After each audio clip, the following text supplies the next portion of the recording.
And he said to her, "Why would you want to be a lawyer in this country? The narcos will either try and buy you out or kill you, or you'll have to do a job where you separate families or take them out of their homes. And it's not a fun job, let me tell you."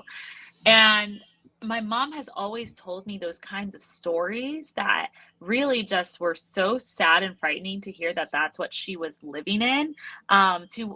She had family here, so we had an aunt and uncle and all of that. She had extended family here, so it led her to come to this country to get a better education because she knew that what she had in Colombia was not going to be a future for a family, a future for having a successful law degree. Now she came here and she ended up doing med school, like she became a microbiologist and went the other way.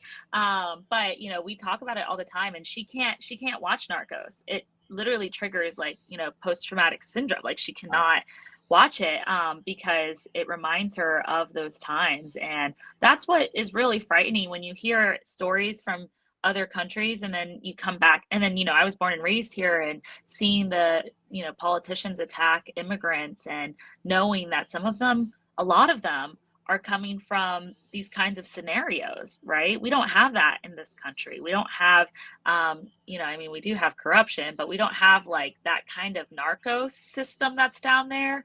Yeah. And it's frightening, but you know, it's gotten better, of course. But yeah, my mom and she's definitely talked about it a lot. And I always felt bad, especially as someone who was like, Narcos is so cool.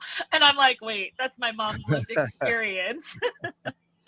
No, So when you I'm under the impression that, you know, and this, please tell me if I'm completely misinformed. You're definitely, being Colombian, more informed than I am, but I'm definitely under the impression that, you know, drugs being illegal in the U.S. gave that cartel just an immense amount of power.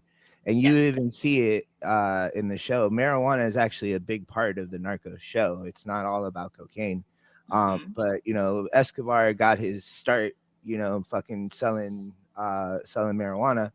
And the Mexican cartel, there's this whole thing about how Sensimilla was discovered, and you know, on that show, which is amazing. We can talk all day about Sensimilla as far as I'm concerned. But you know, I mean, the violence that came from prohibition really tore that country apart. I Yep. was wondering if you had anything to say about that. No, I mean, yeah, it did, and I think everything you said is a great point. I mean, Yeah. they abused and they used our system. I mean, they abused and used the system of Colombia, and I didn't think about the marijuana side.